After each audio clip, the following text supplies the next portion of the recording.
Sa ating huling pag-aaral, ang naging huling paksa ho natin ay patungkol po sa ika-6 na selyo. At dito ho natin natutunan that nung binuksan po ni Kristo ang ika-6 na selyo, ito po ay patungkol sa kanyang paghatol sa lahat ng mga masasama dito po sa lupa. Sa gayon, natapos po ang kabanata, chapter 6 in English. Sabi po dito in verse 16 of chapter 6, "They call to the mountains and the rocks, fall on us and hide us from the face of him who sits on the throne, and from the wrath of the Lamb. For the great day of their wrath has come, and who can withstand it?" O sa Tagalog ng talatang 17 ng Revelation 6, "Sapagkat dumating na ang araw ng parurusahan nila na ang mga tao, at walang sino man makakapagpigil sa kanila." O sa mas literal na salin, sino ang makatayo sa araw ng galit ng Diyos? So diyan po natapos ang ating pag-aaral noong nakaraan po na Friday. It ended chapter 6 with the question, sino ang makatayo sa presensya ng isang banal at galit na Diyos? And we know for certain, mga kapatid, ang mga masasama, ang mga wala kay Kristo, hindi sila makakatayo sa presensya ng Diyos. So ngayon, ang tanong ho dito, ano ang inaambag ng Kapitulo 7 dun sa katanungan, sino ang makatayo sa presensya ng Diyos? And we can say that kung titignan po natin ang outline of Revelation chapter 7, ito po ay madalas na tinatawag, number 1, as an interlude. Kapag sinabi po yung termino interlude, ito po ang ibig sabihin po nito. Dahil po, meron po tayong chapter 6, and we know that ang chapter 6 ends with the 6th seal, and by the time you get to chapter 8, ito na po yung tinatawag na 7th seal. Kapag sinabi po natin interlude, that means ang chapter 7 po ang namamagitan between chapter 6 and chapter 8. At dito po siya puwapasok bilang interlude.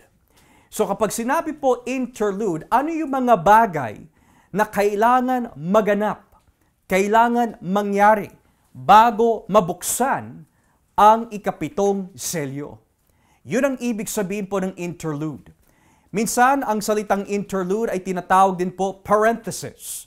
Kumbaga, ito po ay in-insert sa gitnaan ng dalawang paksa at ipinapaliwanag po lalo kung ano yung mangyayari sa paksa na ito bago po maganap yung susunod na kabanata o eksena. So, tatandaan po natin that ang pagpasok po ng Revelation in the middle of chapter 6 and chapter 8 ay isang magandang paliwanag tungkol sa katanungan in chapter 6, sino ang makatayo sa presensya ng Diyos? Na sa madaling salita, doon sa katanungan, sino makatayo sa presensya ng Diyos, ang chapter 7 ang nagbibigay ng kasagutan. So lagi ho natin tatandaan yon. Tinapos po ang chapter 6 sa katanungan, sino ang makatayo sa presensya ng Diyos? Chapter 7 ang siyang nagbibigay sagot kung sino ang makatayo. And thus, tinatawag po ito interlude. Ngayon, we can also say, buburahin ko na ho ito, kung titignan po natin ang outline ng chapter 7, ito po ay nahati sa dalawang bahagi. Dahil ang chapter 7 po has 17 verses. Gayunpaman, nahati ho ito sa dalawang bahagi o kategorya. Halimbawa, from chapter 7, verses 1 to 8, ito yung tinatawag judgment and sealing. Judgment and sealing. Pagdating po doon sa huling bahagi, which is chapter 7, verse 9 hanggang 17, ito yung tinatawag victory and celebration. Victory and celebration. So, this is very important dahil Kapag naunawaan po natin kung ano po ang inaambag ng dalawang bahaging ito in the whole entire book of Revelation, ito po ay makapagbibigay ho sa atin ng malinaw na pangunawa sa tulong po ng Diyos kung sino po yung identity ng mga 144,000 at kung sino po yung binabanggit ng mga tao sa ikalawang bahagi. So ulitin ko ho, Revelation 7 ang siyang nagbibigay ng kasagutan dun sa tanong in Revelation 6, sino ang makatayo sa presensya ng Diyos? Revelation 7 is the answer to that.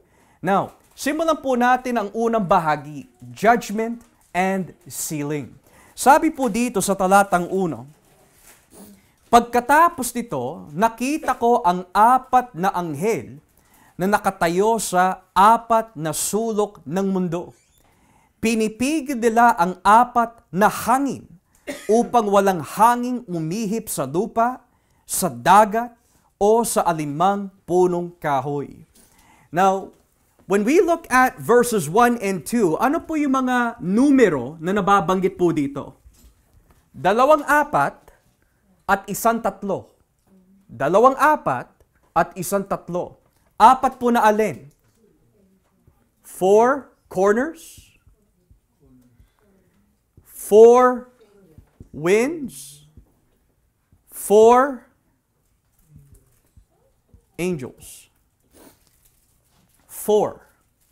Now, it's fascinating dahil kung ang number 7 sa Revelation signifies perfection, and number 10 and 12 signifies perfection and completion, ano naman po ang nilalarawan ng number 4 in the book of Revelation? It refers to the universe. It refers to the entire world. There is a saying na alam po natin, the 4 corners of the earth, north, south, east, and west. At ang kahulugan po ng number 4 sa ganitong klaseng konteksto is entirety. Yun ang ibig sabihin po nun. Subalit, dahil po ang Revelation, kagaya po na napag-aralan po natin noon, ay naisulat po sa estilo ng apocalyptic literature. Tuwing ginagamit po ng apocalyptic literature ang numero o bilang na 4 or 4, lagi po ito nasa konteksto of judgment. I'll give you an example mga kapatid.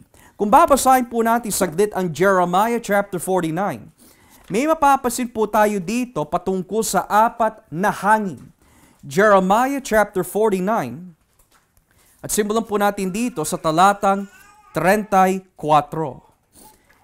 In Jeremiah chapter 49, verses 34 to 36. Now, tignan niyo po ang nakalagay dito. Ito ang sinabi ng Panginoon kay Jeremias tungkol sa ilam noong nagpasimulang maghari si Zedekiah sa Huda. Sinabi ng Panginoon makapangyarihan, papatayin ko ang mga tagapana ng ilam, ang pinakamahusay nilang mga kawal. Sasalakay ng ilam na mga kaaway mula sa lahat ng panig, at pangangalatain ko ang mga mamamayan niya sa lahat ng dako, bibihagin sila sa lahat ng bansa sa buong daigdig. Now, yung salitang sa lahat ng bansa na isinalin po dito sa Tagalog, kung mapapasin po natin sa wikang English in verse 36, I will bring against Elam the 4 winds from the 4 quarters of heaven. I will scatter them to the 4 winds, and there will not be a nation where Elam's exiles do not go.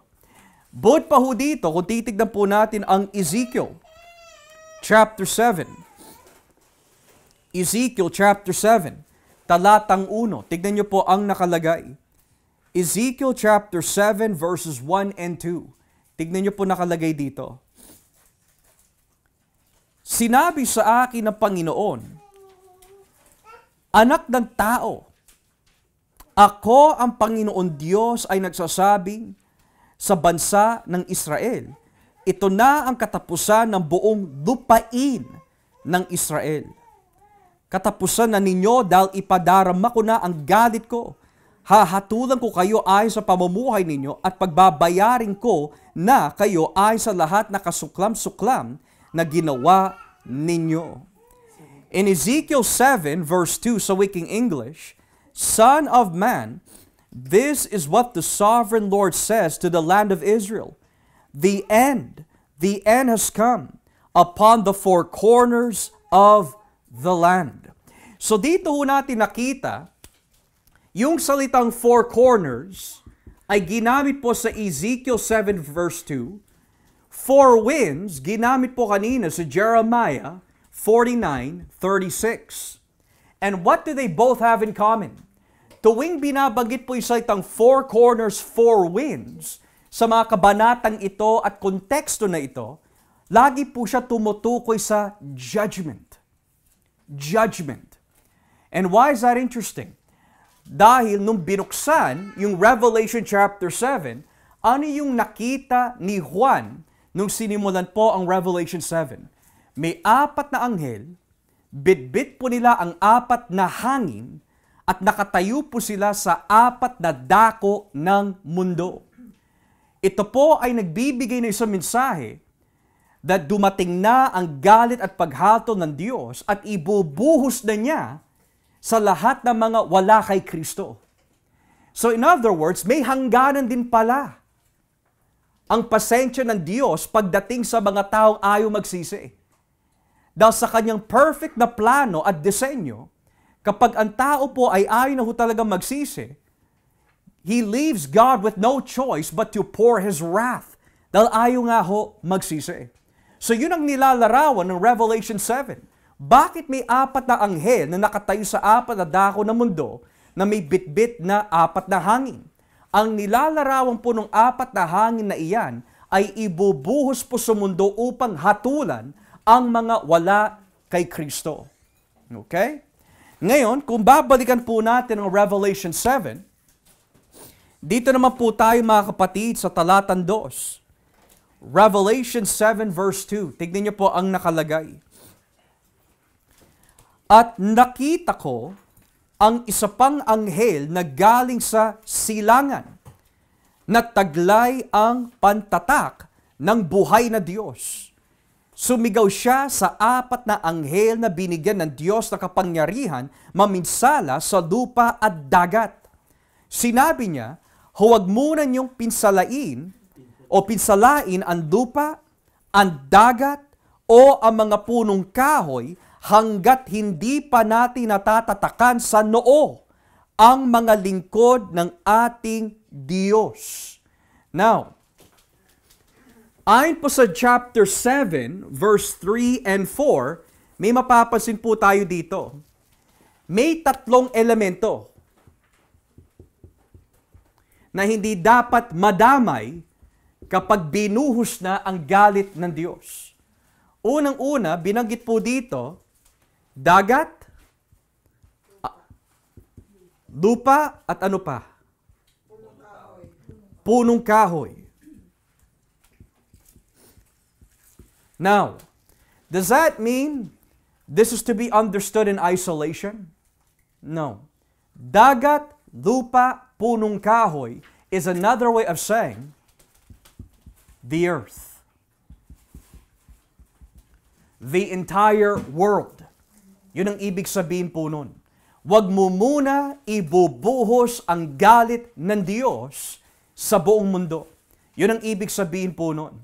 And we know it is a reference to the entire world dahil bagamat tatlong elemento lang ang nabanggit po dito, pero ang tanong pa rin, bakit nakatayo ang mga anghel? Hindi sa tatlong dako, kundi sa apat na dako ng mundo. Which symbolizes worldwide judgment. So ibubuhos na po ng Diyos ang kanyang galit sa mga pumapatay sa mga Kristiyano, sa mga umuusig sa mga Kristiyano, sa mga ayaw tumanggap sa Ebanghelyo, ibubuhos niya na.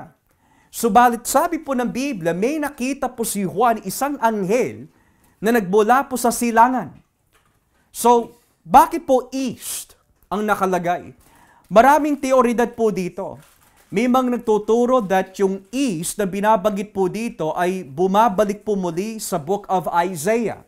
Dahil meron po itinalaga ang Diyos, kagaya po ni Cyrus, na manggagaling sa east upang wasakin ang Babylon. So yun po daw ang nilalarawan nun. Meron naman nagtuturo that ang ibig sabihin po ng east, collectively, kung pag-aaralan po ang lumang tipan, ay may koneksyon sa Garden of Eden. Halimbawa, nung si Adan at si Eva ay nilagay ng Diyos sa hardin, the garden was somewhere in the east.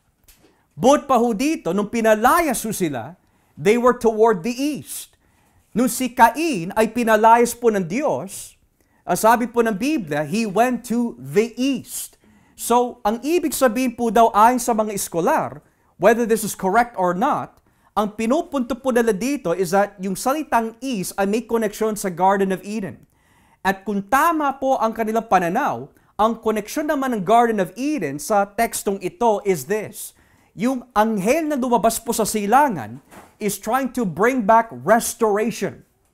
Kagaya po ng restoration na meron po in the Garden of Eden.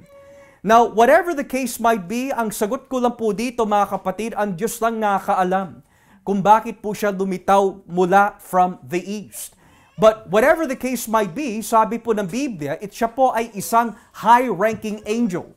Bakit po? Dahil pinagsabihan niya yung apat na wag munang ibubuhos yung apat na hangin. So, bukod pa ho dito, yung mga salitang dagat, lupa at punong kahoy, may kahawig po ito sa chapter 9 of Revelation. Kung titignan po natin sa chapter 9, verse 1, tignan niyo po ang nakalagay sa Kapitulo 9, talatang 1 hanggang 4. Chapter 9, verses 1 to 4. Tignan niyo po ang nakalagay. Sabi po ng Biblia, nang patunugin ng ikalamang anghel ang kanyang trumpeta, nakita ko ang isang bituin mula sa langit na nahulog sa lupa, at ibinigay sa kanya ang susi sa pintuan ng kailaliman. At nang buksan niya ito, lumabas ang makapal na usok na parang galing sa malaking hurno. Kaya dumilim ang mundo dahil natakpan ng usok ang araw.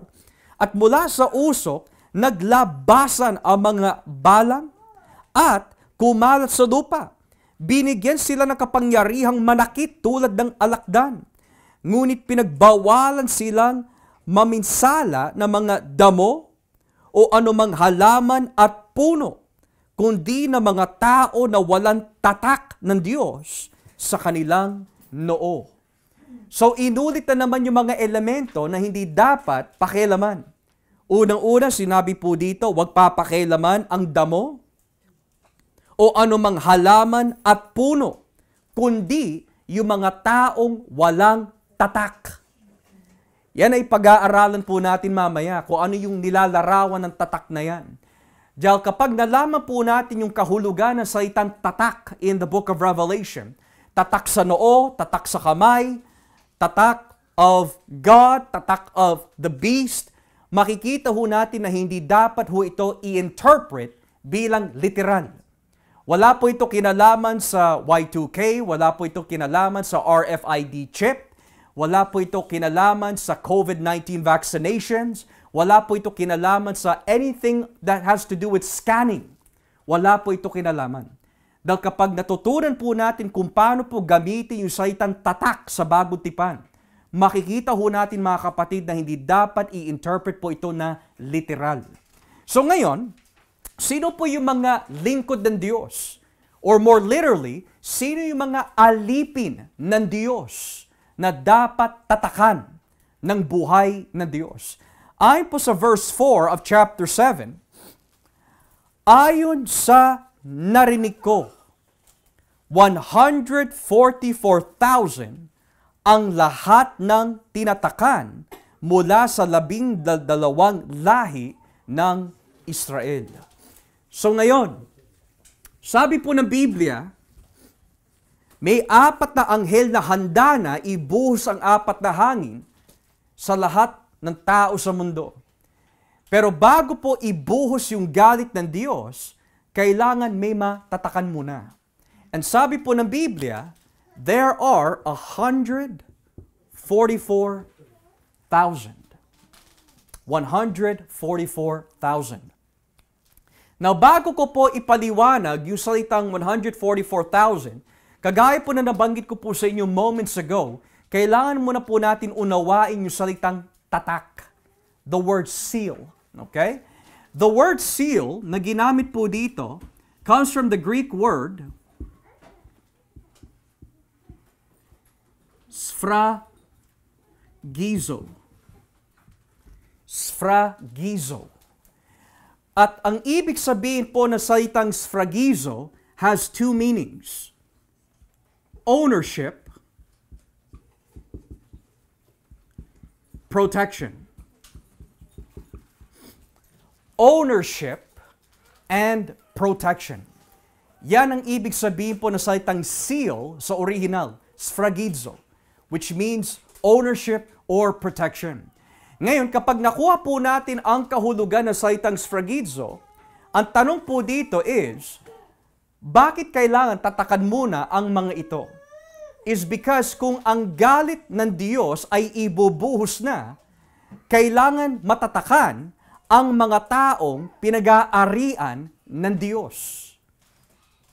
Now notice how, bago po marinig ni Juan yung bilang, ang narinig una ni Juan ay yung mga salitang, tatakan muna ang mga alipin ng Diyos.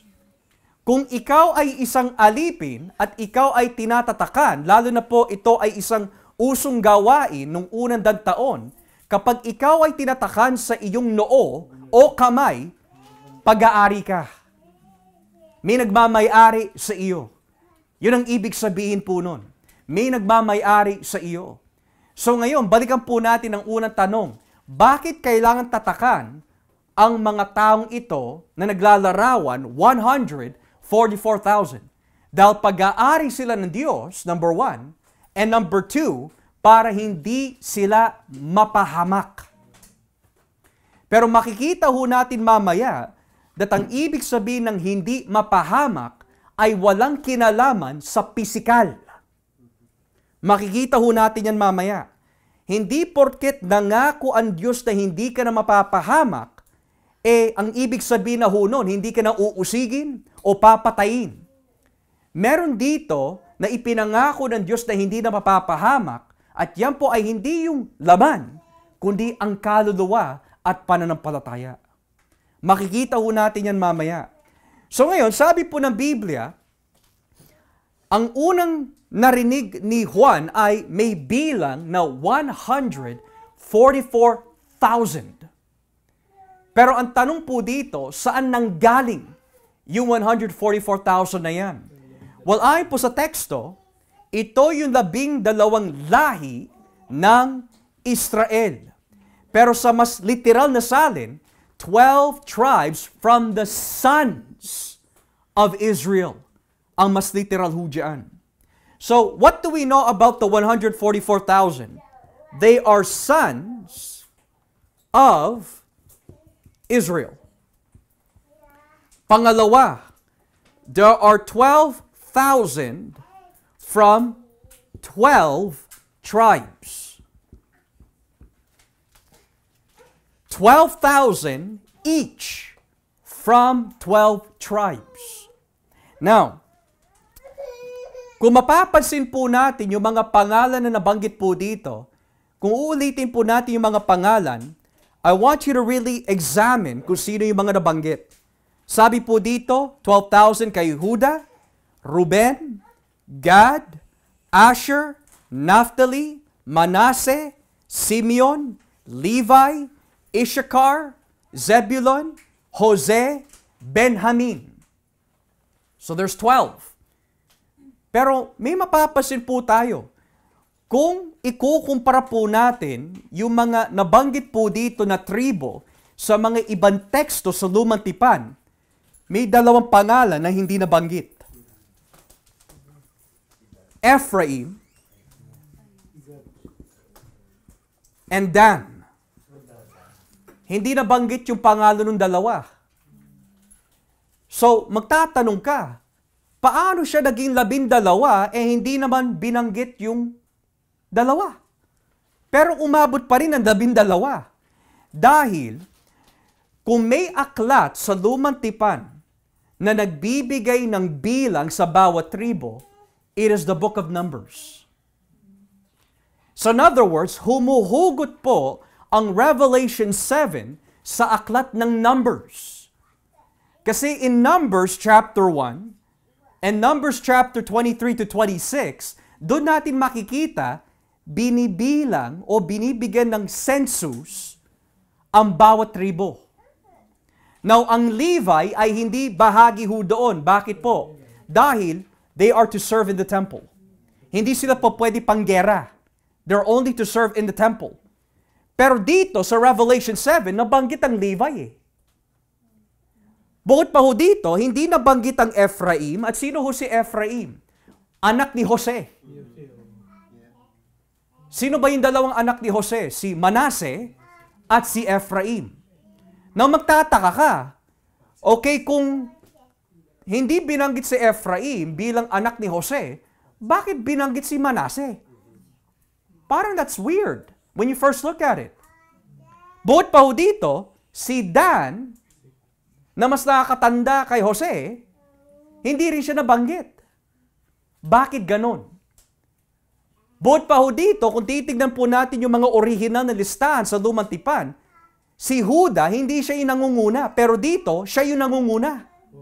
Bakit ganon? Is because, let's answer the first question tungkol kay Juda. Judah, from his tribe, would come the Messiah. So, kingship and dynasty ang ginagawang priority ho dito. Subalit, when it comes to Ephraim, bakit hindi po siya nabanggit?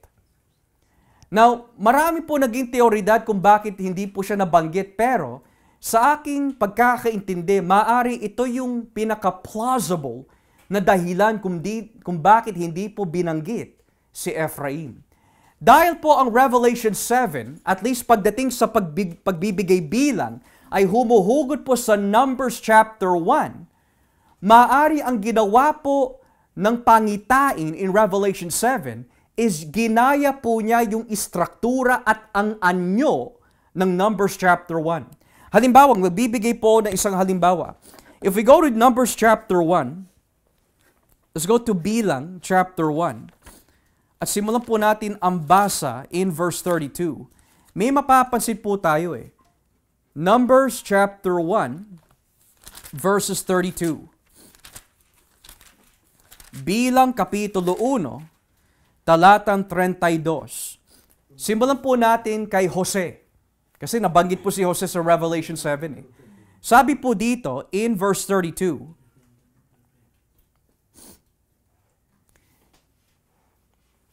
pagdating kay Jose, it says sa wikang English kasi wala dito sa Tagalog. Okay, let's start in verse 20. Ito ang bilang ng mga lalaki may edad na 20 pataas na may kakayahan sa paglilingkod bilang sundalo na nalista ay sa kanilang lahi at pamilya. And then it says, sila ang mga lalaking nabilang ni Moises at Aaron at ng 12 pinuno ng Israel.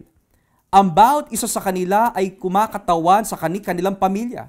Sila ay 20 taong gulang pataas at may kakayahang maging sundalo ng Israel. Ngayon, sa wikang English, kung babasahin po natin ang verse 32, tignan niyo po ang nakalagay.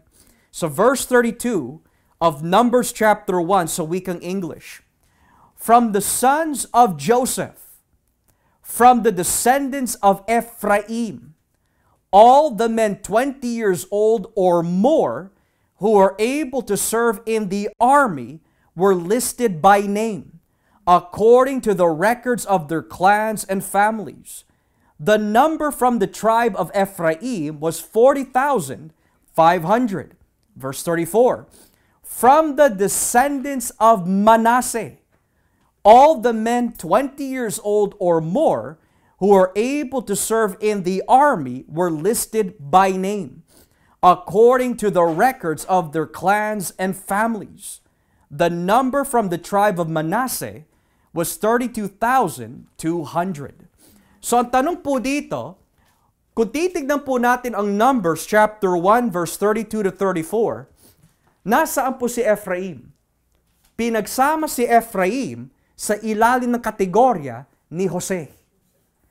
Pero pagdating kay Manase, wala siya sa ilalim ng kategorya ni Jose. May sarili siya. So ang maaring paliwanag po kung bakit hindi nabanggit si Ephraim in Revelation 7, maari is because pinagsama na si Jose at si Ephraim sa iisang kategorya. Pero pagdating kay Manase, ibinukod ho ito para lang maging kahawig po yung consents o census in Revelation 7 dito po sa Aklat ng Bilang, Kapitulo 1. Maari yun ang paliwanag ho doon. Pero what about Dan? Kung si Ephraim, yun ang paliwanag, ay nasa Numbers 1, ano naman nangyari kay Dan? Bakit hindi siya binanggit ng banal na espiritu sa pangitain na ito? Well, kung pinag-aralan ho natin ang aklat ng mga Judges, may problema si Dan. Ano po yung mga ibang kasalanan ng mga hukom ng Israel noon? Lalo na yung mga ibang tribo. Mahilig sila mag-backslide. At ano po naging problema ni Dan? Well, in your own time, kapag binasa niyo po ang aklat ng Judges, chapter 18, yung buong chapter po na yon ay nagbibigay ng isang buod na paliwanag na ang mga taga-Dan ay sumamba sa ibang Diyos-Diyosan. So kung ikaw ay sumasamba sa ibang Diyos-Diyosan, maituturing ka ba alipin ng Diyos? Maituturing ka ba kabilang sa mga naglilingkod sa Diyos? Hindi, mga kapatid.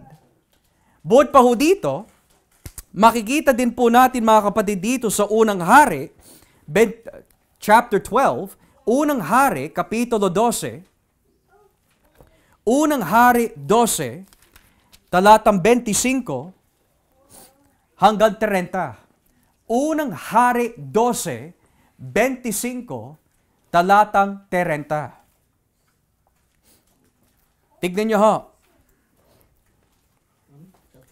1 Kings chapter 12, verse 25 to 30. Tignan nyo po ang nakalagay dito. Pinalibutan ni Jeroboam ng pader ang lungsod ng Shechem sa kabundukan ng Ephraim at doon siya tumira. Kinalaunan, pumunta siya sa Penuel at ipinaayos niya ito. Sinabi niya sa kanyang sarili, baka maibalik ang kaharian sa angkan ni David. Kung magpapatuloy ang mga tao sa pagpunta sa Jerusalem para maghandog doon sa templo ng Panginoon, maaring mahulog muli ang kanilang loob kay Haring Rehoboam ng Huda. At kung mangyayaring iyon, papatayin nila ako at babalik sila kay Rehoboam. Kaya pagkatapos na payuhan ni Rehoboam o Jeroboam tungkol dito, nagpagawa siya ng 2 gintong baka. Sinabi niya sa mga tao, mga Israelita, mahirap na para sa inyo na makapunta pa sa Jerusalem. Narito ang iyong mga Diyos na naglabas sa inyo sa Egypto. Ang isang gintong baka ay ipinalalagay niya sa Bethel at ang isa naman ay sa Dan. Ang ginawang ito ni Jeroboam ay naging dahilan ng pagkakasala ng mga Israelita. Pumupunta pa sila kahit sa Dan para sumamba roon. So ano po ang kasalanan ng Dan? Ayon po sa Judges 18 at sa Unang Hari 12, sumasamba sa ibang Diyos-Diyosan. So bakit hindi po sila naging kabilang sa 12,000 from the 12 tribes? Is because ang nilalarawan po ng Dan ayon po sa Revelation 7, hindi mapapabilang ang sino mang sasamba sa ibang Diyos-Diyosan. Yun ang rason kung bakit hindi po naisama ang tribe of Dan. Now, of course, we can say that it is not completely the reason ayon po sa pananaw ng ilan, but it is the most plausible reason kung bakit hindi po naisama ang tribo ng Dan. So ngayon, ayon po sa mga nabanggit po dito, kung babalikan po natin yung identity naman ng 144,000, ito po ang naging pananaw ng ilang mga tao. Sa mga ibang kapatiran po natin all over the world, ito po ang kanilang interpretation sa 144,000. Ito po ay 144,000 literal na Hudyo. Yan ang kanilang paniniwala. There are 144,000 na literal na Hudyo. Now, ang problema ho dito mga kapatid, kung sasabihin po natin literal na 144,000 na Hudyo ho ito, may problema dahil sa mga ibang parte ng Revelation, tuwing binabanggit po yung salitang 144,000, kung gagawin po natin literal yan, puro lalaki lang ho ito. Walang babae. Walang bata. Puro lalaki lang na hindi nagpapagalaw. Kung titignan po natin ang Revelation 14, bakit po lalaki? Yun ang binabanggit po dito in Revelation 14, talatang 1. Revelation 14 verse 1. Sabi po ng Biblia, pagkatapos, nakita ko ang tupa na nakatayo sa bundok ng Zion. Kasama niya ang 144,000 na tao. Nakasulat sa noo nila ang pangalan ng tupa at ng kanyang ama. Nakarinig ako ng ingay mula sa langit, na parang lagaslas ng talon o dagundong na malakas na kulog, at parang tugtugan ng mga manununtog ng alpa. Ang 144,000 tao ay umaawit sa harap ng trono ng 4 na buhay na nilalang at ng mga namumuno. Bago ang kanilang awit at walang nakakaalam maliban sa kanilang 144,000 na tinubos mula sa mundo.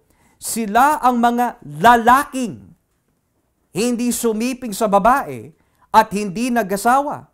Sumunod sila sa tupa kahit saan siya pumunta. So ang problema ho dito, kung ginigit po ng ating mga ibang kapatiran all over the world that ang ibig sabihin po ng 144,000 ay literal na mga Hudyo, then this means, ayon po sa Revelation 14, mga lalaki lang sila. Mga lalaki lang na virgin, had no sexual intimacy whatsoever, sila lang yung maliligtas. 144,000 na lalaki lang. There's a problem there. So hindi pwede gawin literal. Bukod pa ho dito, remember, kaya umabot siya ng 144,000 dahil 12,000 times 12, kung ang numero na 12 represents perfection and completion, at umabot siya ng 144,000, then ang ibig sabihin po nito figuratively, ito yung perfect na bilang ng mga alipin ng Diyos. Perfect na bilang ng mga alipin ng Diyos. Karagdagan pa, Revelation chapter 21, talatang 12. Tignan niyo ho Revelation 21, verse 12. Ang lungsod ay napapalibutan ng mataas at matibay na pader na may 12 pintuan. At ang pintuan ay may tagapagbantay na anghel. Nakasulat sa mga pintuan ang pangalan ng 12 lahi ng Israel. Ipagpatuloy pa ho natin. 3 ang pinto sa bawat panig ng pader. 3 sa silangan, 3 sa hilaga, 3 sa timog, at 3 sa kanluran. Ang pader ay may 12 pundasyong bato. At nakasulat doon ang 12 pangalan ng mga apostol ng tupa. Ngayon, hindi pa ho natatapos diyan. Pagpatuloy po natin ang basa. Ang anghel na nakikipag-usap sa akin ay may dalang panukat na ginto upang sukatin ang lungsod. Pati na ang mga pinto at mga pader nito. Kwadrado ang sukat ng lungsod. Pareho ang haba at ang luwang, 2,400 kilometro. Ganoon din ang taas nito. Sinukat din niya ang pader, 64 metro ang taas nito. Ang panukat na ginamit ng anghel ay katulad ng panukat na ginagamit ng tao. So, ilan ang measurement ng 2,400 na kilometro? Well, ayon po sa verse 16, 12,000. Ano naman po ang ibig sabihin ng 64 na metro? Verse 17, 144 cubits.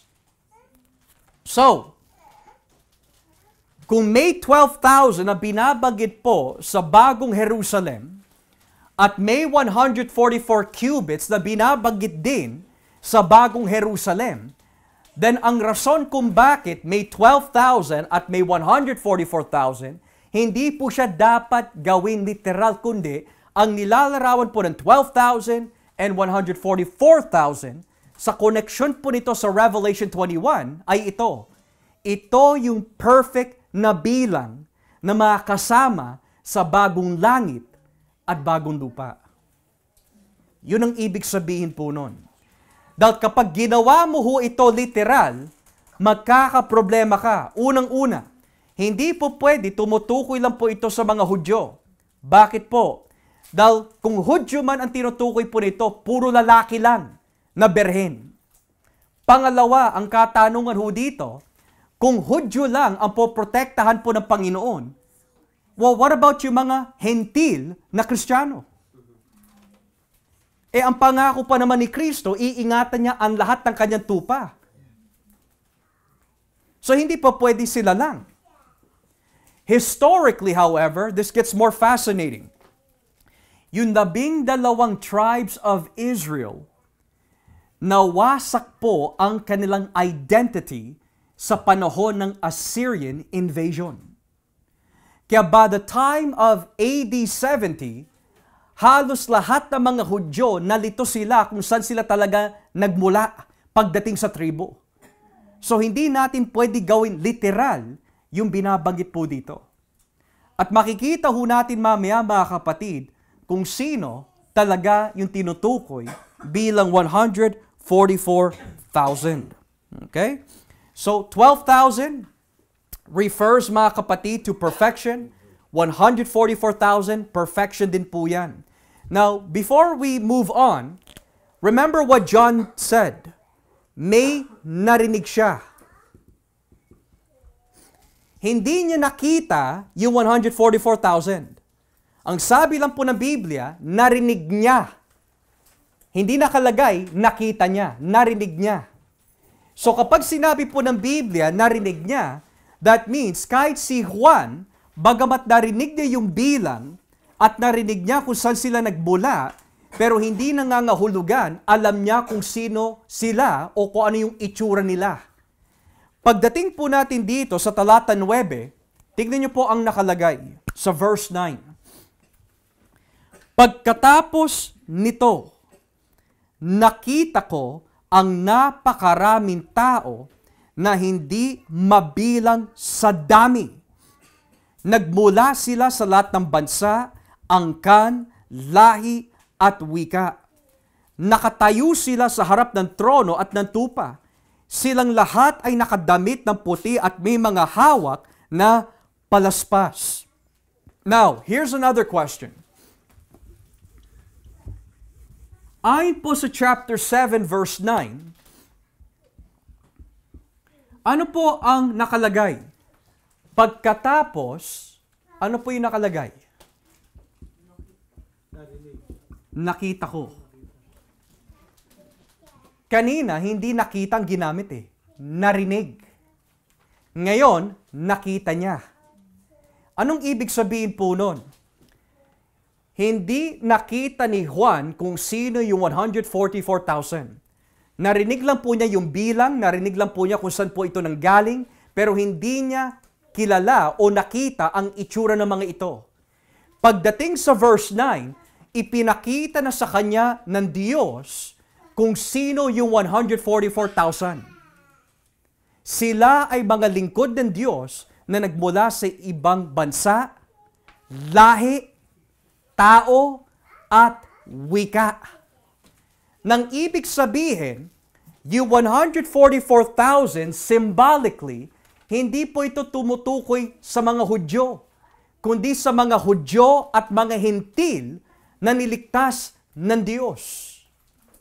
So lagi ho natin tatandaan, yung 144,000, hindi po siya literal, kundi ang nilalarawan po nito is perfect number. At ano po ang itsura ng perfect number? Verse 9, nakita ko ang napakaraming tao na hindi mabilang sa dami. Now, may mga katanungan noon, kagaya po nito, Brother Josh, sabi ng Biblia na maraming tao mahuhulog sa impyerno. So that means, mas marami ang mahuhulog sa impyerno at kaukonti lamang ang pupunta sa langit.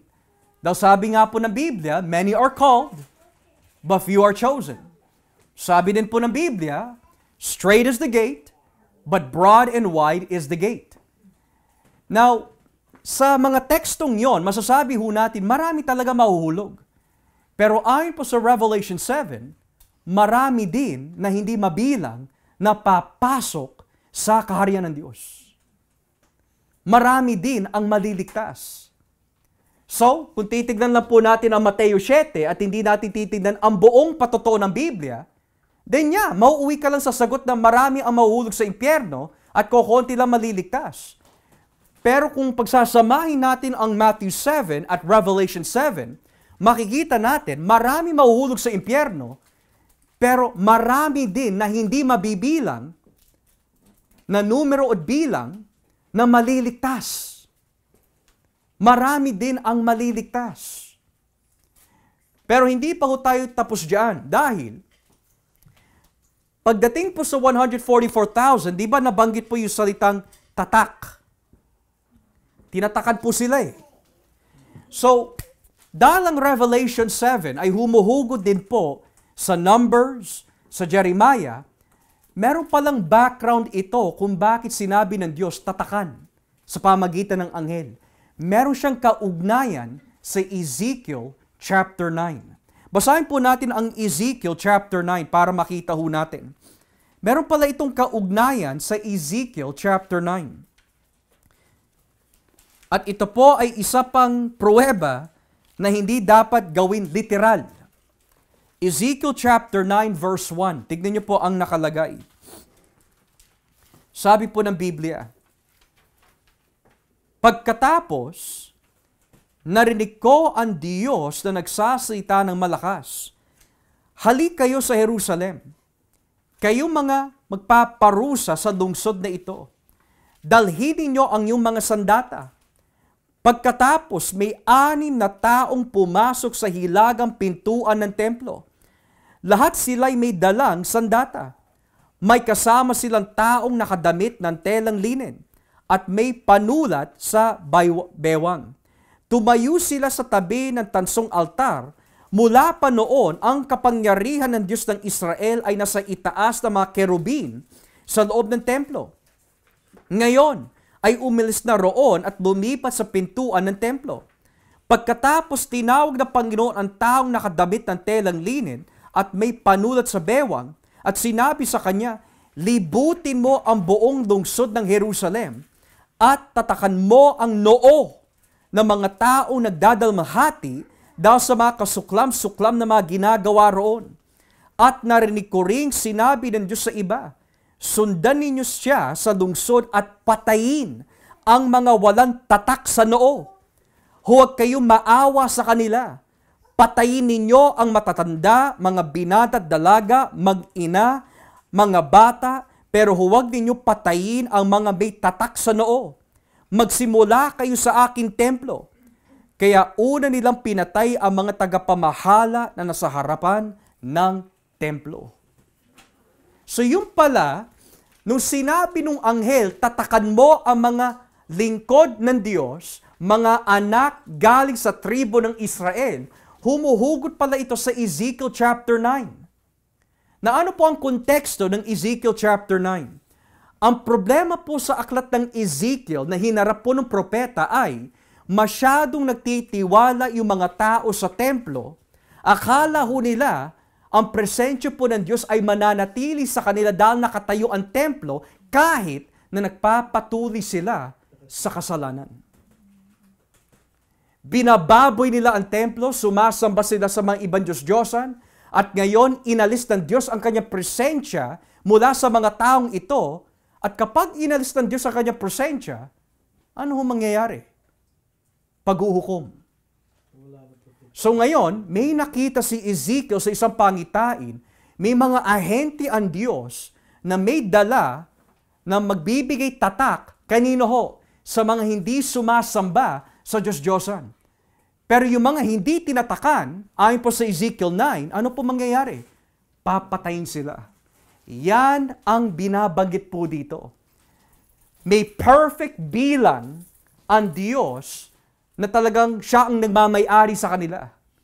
At sila'y tinatatakan po niya. Pag-aari sila ng Diyos. Dahil hindi sila sumasamba sa mga ibang Diyos-Diyosan. Pero lahat ng tao na ayaw tumanggap sa Ebanghelyo ay wawasakin ng Diyos balang araw. So yun pala ang ibig sabihin ng pagbibigay tatak.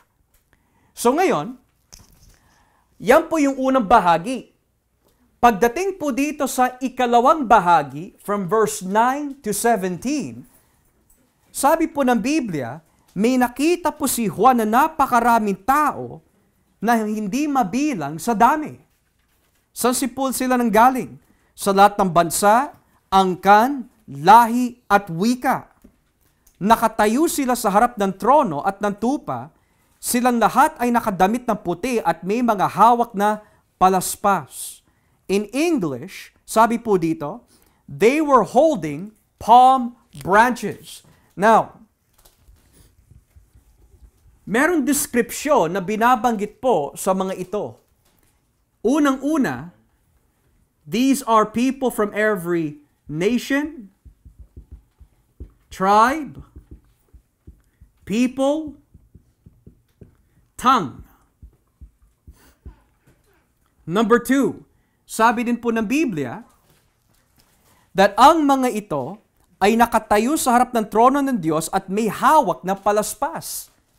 Palm branches.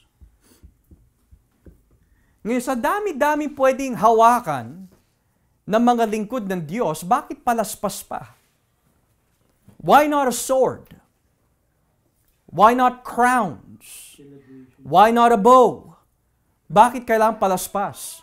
Dahil may hinuhugot na naman sa lumang tipan. Basahin po natin dito sa aklat ng Leviticus chapter 23. Leviticus 23 verse 39. Leviticus chapter 23 verse 39. Leviticus 23 verse 39. Tignan niyo po ang nakalagay dito. Sabi po ng Biblia, tungkol naman sa pista ng pagtatayo ng mga kubol, ipagdiriwang na ninyo ito para parangalan ang Panginoon mula sa ika-15 na araw ng ika-7 buwan. Pagkatapos ng anihan, ipagdiwang nyo ito sa loob ng 7 araw. Huwag kayo magtatrabaho sa una at sa ikawalong araw. Sa unang araw, kumuha kayo ng pinakamagandang bunga ng mga punong kahoy, mga dahon ng palma, mga mayayabong na sanga ng puno sa lambak, at kayo'y masayang magdiwang sa presensya ng Panginoon na iyong Diyos sa loob ng 7 araw. Verse 41, ipagdiwang ninyo ang pistang ito sa ika-7 buwan bawat taon para parangalan ang Panginoon. Sa loob ng 7 taon, o sa loob ng 7 araw, lahat kayong mga Israelita ay dapat tumira sa mga kubol para malaman ng iyong mga anak na pinatira ng Panginoon na iyong Diyos ang iyong mga ninuno sa mga kubol nang sila ay inilabas sa Egypto. Dapat ninyong sundin ang mga tuntuning ito hanggang sa susunod pang mga henerasyon. So ano po yung mapapansin nyo sa talatang yan? Unang-una, ilalagay ko lang po dito dahil ang Leviticus 23 verse 39 to 43 ay napakahalaga sa Revelation 7. Ayon po sa nabanggit po dito in Leviticus 23, 39 to 43, unang-una, may binabanggit po dito, kubol, booths, tent, tabernacle of some sort. Okay? Dwelling place. Pangalawa, it also mentions palm branches. Number 3, sabi ho dito, ang tinawag po sa mga taong gagawa ho nito ay mga sons of Israel. Now, why is that important? Yung mga description na binanggit po dito. Dahil maraming tao na tuturo, kagaya ko nga nasabi po kanina, na yung 144,000, tumutukoy po ito sa mga literal na Hudyo lang. Literal yan para sa kanila. Pero nga, ang problema ho nito, tumutukoy lang po ito literally sa mga lalaki, kung gagawin mo literal. Ayon sa Revelation 14.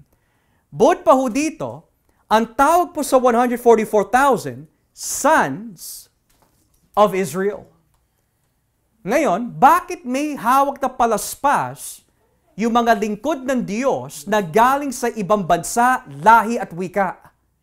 Dahil, ang nais iparating ng Diyos, yung mga binabanggit sa Leviticus 23 bilang mga pare na maglilingkod sa akin, na tatawagin ko anak ng Diyos, in-apply na sa church. So yung binabanggit pala na nakaputi, na may hawak na palaspas, na in-apply yung Leviticus 23, is a reference to the church. At ang tawag po sa church, mga anak ng Israel. Pero ang tanong, paano ho tayo naging anak ni Israel kung hindi naman tayo Hudyo? Dahil ang tunay na Israel ay si Jesus.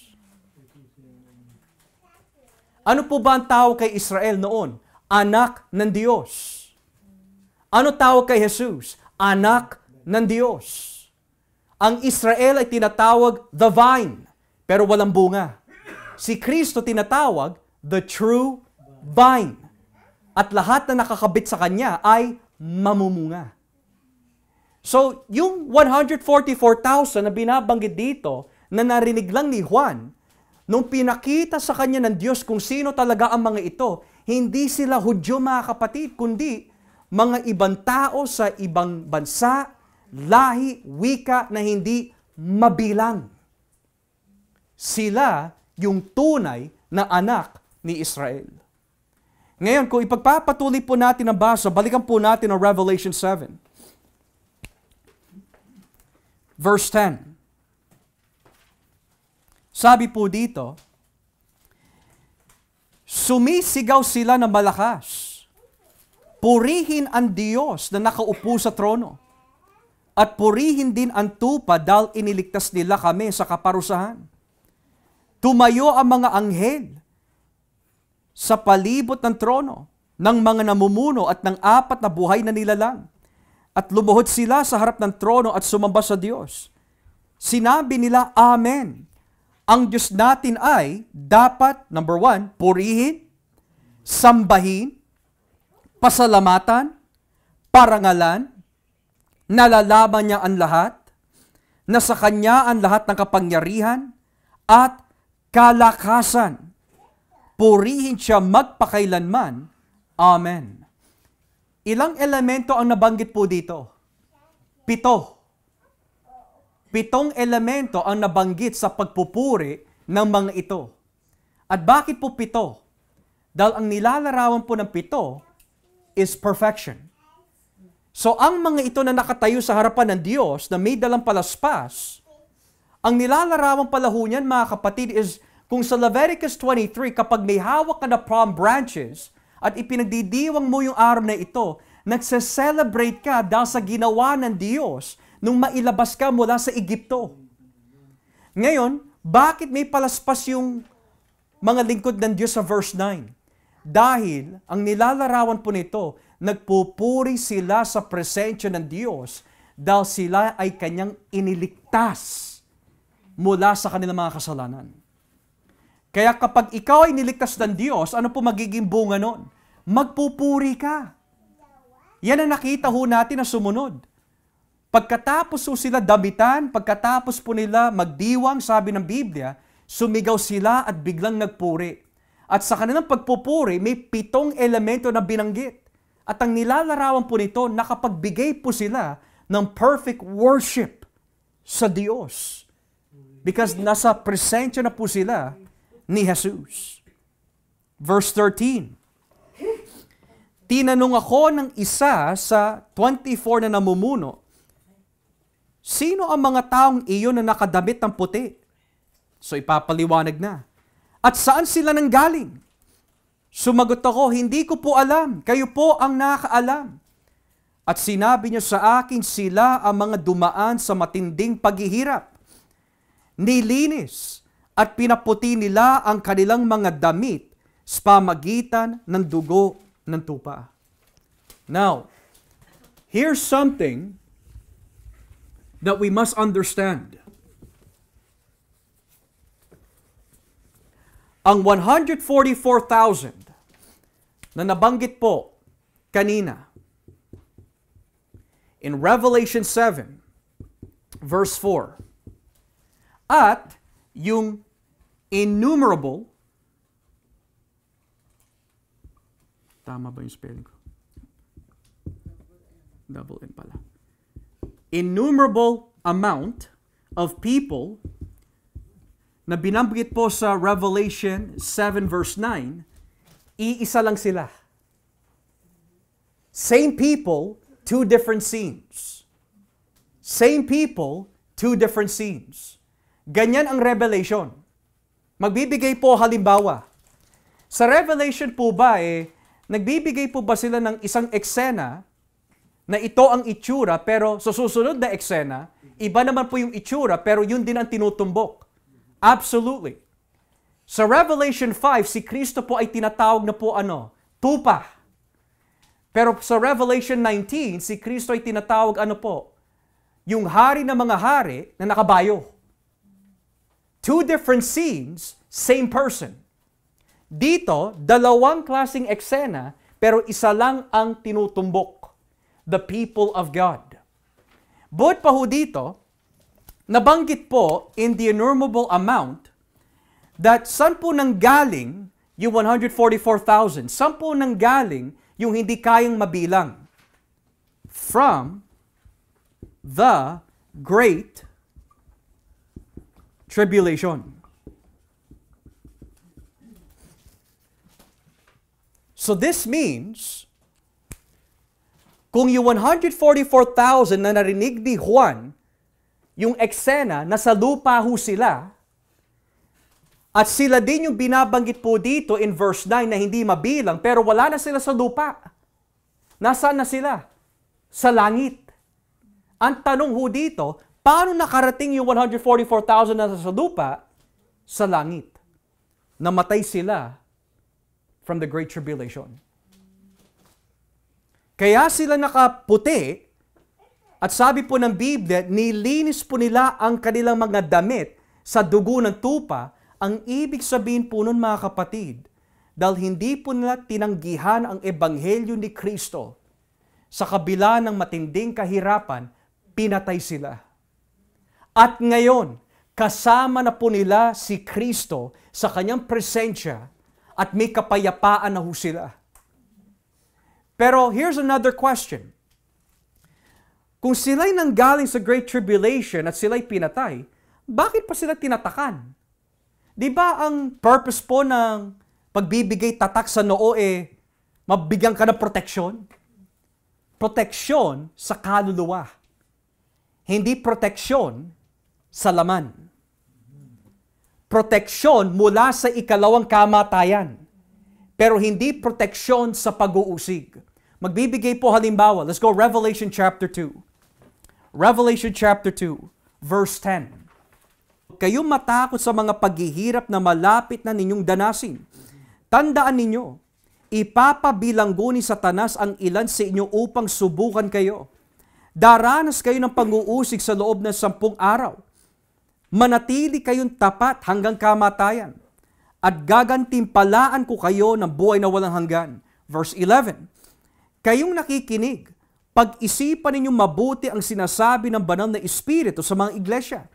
Ang magtatagumpay ay hindi makakaranas ng ikalawang kamatayan. So, bakit po kailangan tatakan ang mga ito? Dahil ibubuhos ng Diyos ang alin? Ang kanyang galit. Well, ano po ba yung galit na tinutukoy po dito? The Great White Throne Judgment. At ano ho ang mangyayari sa mga hindi nakalista sa aklat ng buhay? Mapapahamak ang kanilang pagkatao sa ikalawang kamatayan. So, maari na damay ho sila pagdating sa pisikal. At totoo yung sinabi po ng ating Panginoon, huwag kang matatakot sa kayang gawin ng tao na kaya nila saktan ang iyong laman. Pero hindi nila magagawa na saktan ang iyong kaluluwa. So hindi pinangako ng Diyos kapag tinatakan kayo, hindi kayo mamamatay. Mamatay man ang iyong katawan, mananatiling buhay ang iyong kaluluwa. Dahil kahit patayin po nila ang laman, bubuhayin po ito balang araw. So they came from the Great Tribulation, mga kapatid. So when did that begin? Kung tama po ang pagkakaintindi ko sa Biblia, nagsimula po ang Great Tribulation nung umakyat na si Kristo. Nakita po natin yun in the book of Acts. Maraming inusig, may mga pinatay, may mga kinulong. Nawasak po ang Jerusalem Temple noong 70 AD. Pagkatapos po noon, according to church history, marami pa ho ang pinatay. Kapag binasa po natin ang Fox's Book of Martyrs, nakalista mula sa mga apostol hanggang sa ating kasalukuyan, yung mga pinapatay na mga Kristiyano. So ngayon, kung babalikan po natin ang katanungan, sino yung tinutumbok po dito specifically? We can say, this represents the whole church. The entire church.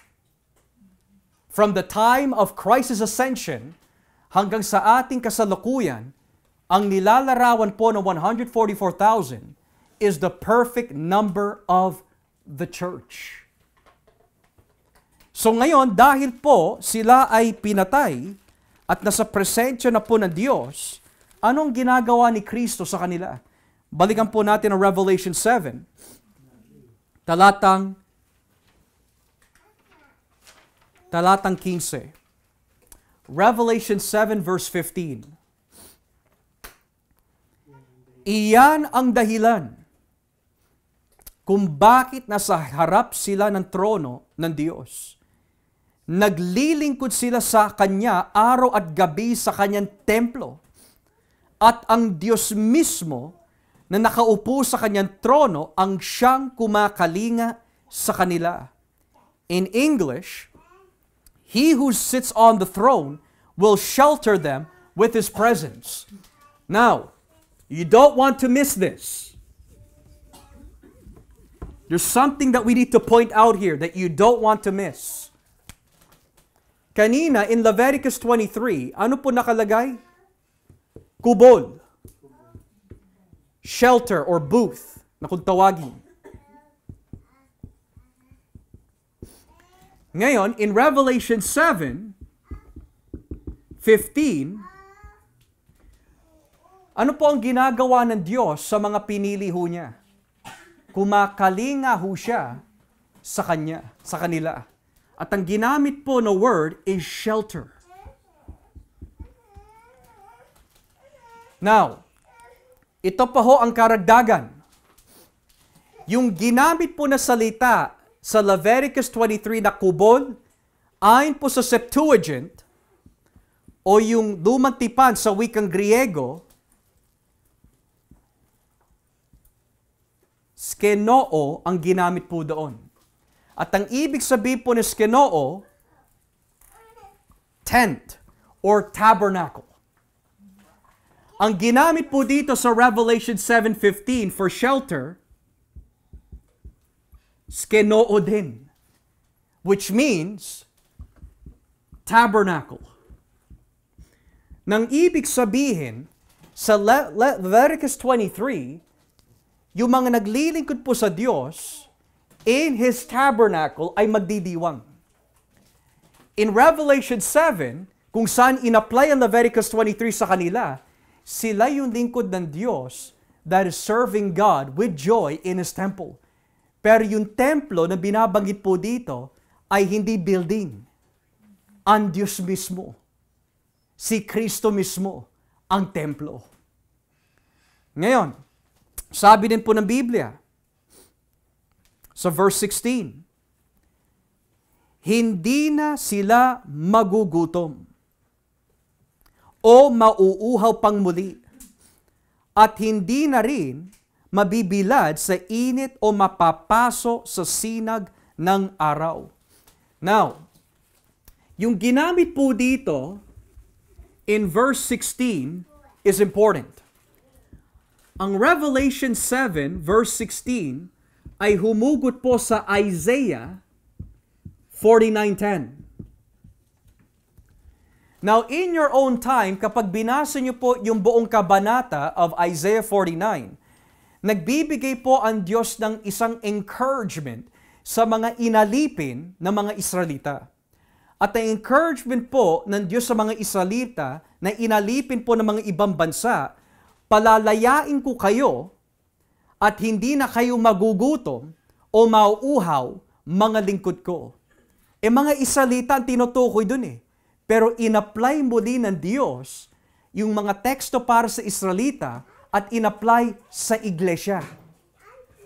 Tayo ang tunay na Israelita sa pananampalataya.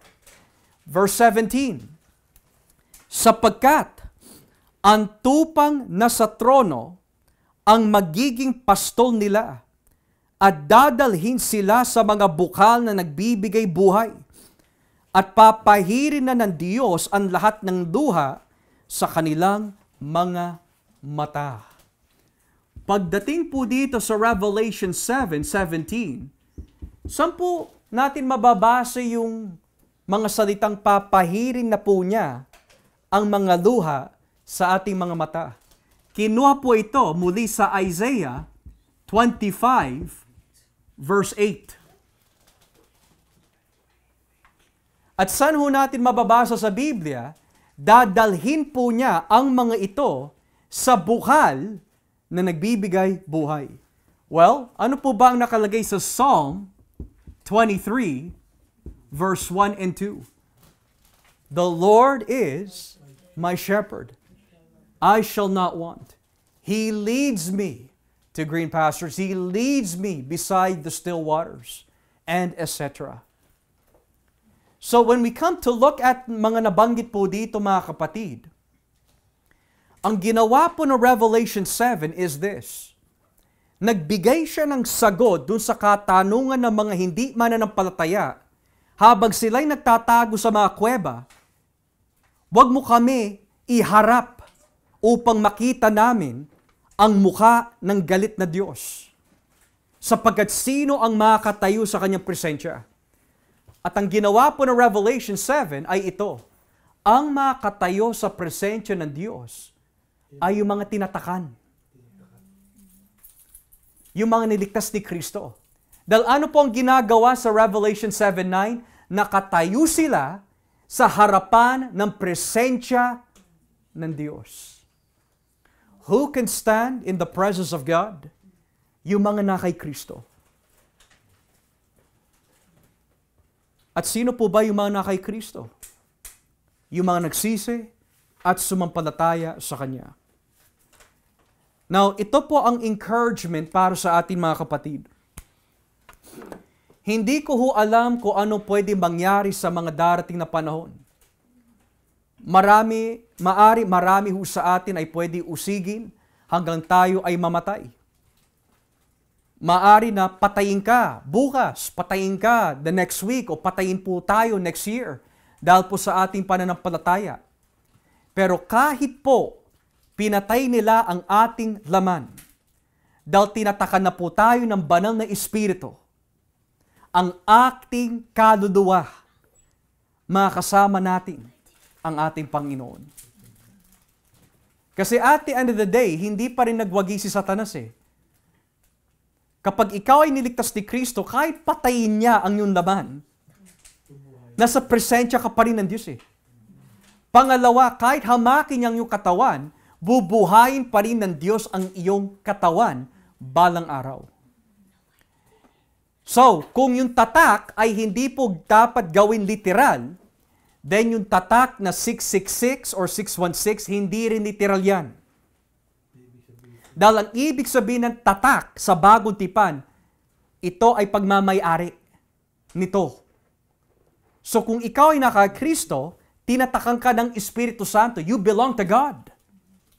Pero in Revelation 13, matututunan po natin, yung mga nagpatatak para sa halimaw, ang ibig sabihin po nun, pag-aari sila ni Satanas. At hindi sila makatakas sa galit ng Diyos. So today mga kapatid, kung tinanggap po si Kristo, may tatak ka na.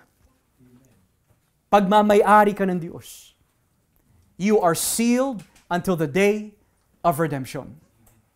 Kaya ang kaligtasan ay hindi pwede mawala. Dahil ang kaligtasan ay hindi nakasalalay sa atin, kundi ito'y nagmumula sa Diyos. So, with that being said mga kapatid, yan po ang Revelation chapter 7. At nais ko po buksan ang ating Bible study floor, Brother Joel. So, bakit sinabi pa ng Panginoon sino yung di ba tinanong niya yung yung tauhan niya, sino yung mga ito? Tapos sabi niya sabi nung si John the Beloved, sinabi niya na kayo po nakakaalam. Yes po, yes. Pero alam na ng Diyos, bakit sinabi pa niyang sino itong nakaan na ito? Hindi ba talaga alam ng Diyos o pinaano lang na? Alam ng Diyos po, hindi alam ni Juan completely. Yeah, bakit kailangan pa tanungin kay Juan? Bakit di na lang sinabi niya na Oh, you're talking about yung anghel na nagtanong kay Juan, yes. So, the reason why tinanong po nung anghel is not that he doesn't know. Alam niya. Pero he wants to clarify lalo kay John. Alam mo ba yung nakikita mo? So, ngayon ipapaliwanag niya. Kilala mo ba yung mga nakikita mo? Kilala mo ba kung sino yan? So, sabi ni Juan, Panginoon, ikaw lang nakakaalam. So, ano lang po yun? It's more of an explanation. Expansion po siya. Yeah. So, paano yung sinasabi ng mga ibang preacher of the gospel na in the last days, yung mga hindi tumanggap kay Kristo, katulad natin, di ba, may tatak na tayo, right?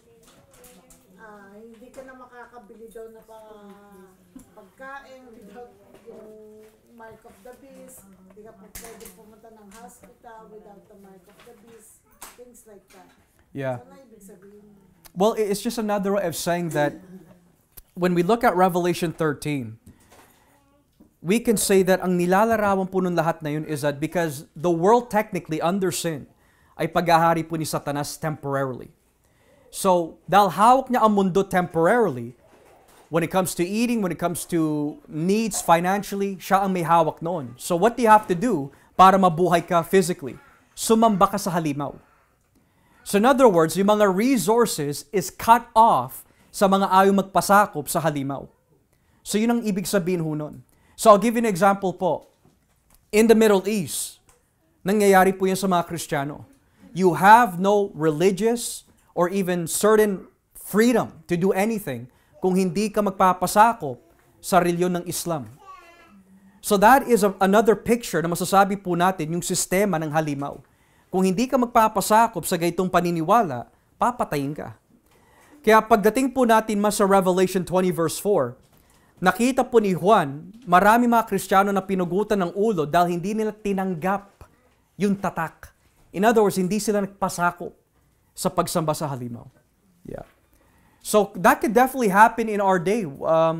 It may not be a literal mark, pero we could say that as our culture is changing, pwede na sabihin kung hindi mo tatanggapin na ako ay isang babae, even though biologically lalaki ako, isusumbong kita sa pulis.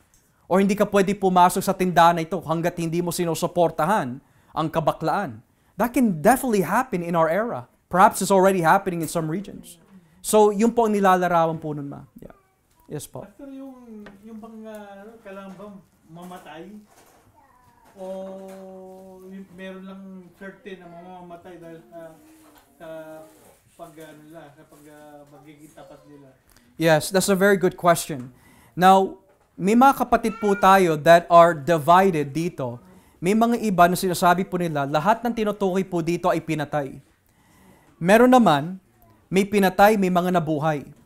Pero one of the things that I have a hard time understanding is that paano sila nakalabas from the Great Tribulation kung hindi sila pinatay? Perhaps, ang nangyari is, at the second coming of Christ, kinuha sila ng Panginoon o kinuha tayo ng Panginoon, kaya tayo nasa harapan ng Diyos. So, it could either be, this is a reference sa second coming ng Diyos, may mga naabutan siya na pinatay, may mga naabutan na buhay. Or this could be, lahat ay pinatay. Kaya sila nasa presensya po ngayon ng Diyos. Ay, di ibig sabihin si Maria, hindi naman siya inusig, di ba? Si Maria? Si Maria po? Yung ang nanay niya, no? Walang binabanggit po na detalye sa Biblia. Pero we can be sure na inusig ko siya. Pero hindi siya, hindi siya pinatay. Walang binabanggit po. Saka yung, Yeah. saka yung isang,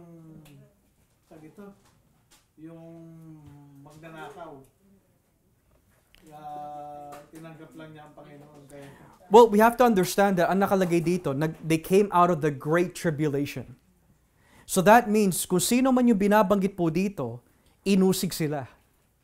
Now, kung ano man po yung naging kahinat na pag-uusig po na yun, whether they were killed o namatay po sila sa kanilang katandaan, only God knows. But it seems to me that this could be much more safer answer. It seems to me na karamihan na binabanggit po dito ay pinatay. Karamihan. Just for the sake of safety lang. Maari karamihan ay pinatay. Okay? Anyone else po? May mga katanungan sa ating mga napag-aralan? Any questions about our lesson? We're talking about Great Tribulation, anak. So, malayo kay Maria yun kasi Great Tribulation yung binabanggit. hindi, kasama. Well, if we say that nagsimula po ang Great Tribulation sa pag-akyat po ni Kristo. No, I'm talking about yung last day na sa panahon natin. Right, so the Great Tribulation tsaka last days po, nagsimula po yun sa ascension ni Christ. Oo, yung pag-akit niya. So when He went up, ayon po sa Book of Acts, nagsimula na po yung pag-uusig. Yeah. O, tama naman si Brother Joe. So it's possible. There could be anyone else po, may mga katanungan sa ating mga napag-aralan? Any questions this evening? Okay.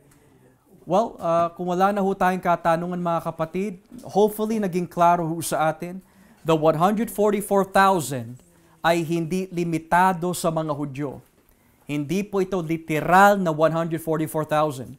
Ang nilalarawan po ng 144,000 and 12,000 is the perfect number ng mga pinili ng Diyos. From the time of Christ's ascension, which is yung simula po ng pag-uusip hanggang sa ating kasalukuyan, yun ang nakita ni Juan. Okay? Alright, and before we close, maari narinig din ho natin, well, kung hindi po ito tumutukoy sa mga Hudyo, paano natin maipapaliwanag yung mga pangako sa lumang tipan na pagtitipunin ng Diyos ang lahat ng mga Hudyo mula sa mga ibang dako? Most of the time na binabanggit po yun, whether it be Isaiah, whether it be in the minor prophets or major prophets, lagi po yung tumutukoy mga kapatid in a figurative manner. Okay? By figurative, it means, it doesn't mean na sa kanilang pagbalik sa Jerusalem, malaya sila sa pagiging alipin dahil kung babasahin po natin ang Ezra, Nehemiah, nakabalik po sila sa Jerusalem, pero nasa ilalim po sila ng ibang kapangyarihan. So, when the prophets say, ibabalik ko, titipunin ko ang lahat ng mga mamamayan ko sa lahat ng dako, it's a reference really pointing to the new heaven, new earth when the Lord returns at His second coming. And we know that this is a reference to His second coming dahil sinabi ni Kristo, kapag nakita mo na ang sinyales sa langit ng anak ng tao, titipunin ng kanyang mga anghel ang lahat ng kanyang mga pinili sa 4 na dako ng mundo. Well, when will that happen? At the second coming. Okay? At the second coming. So with that being said, tayo na po ay makapagbigay na ho ng pagpupuri sa ating Panginoon.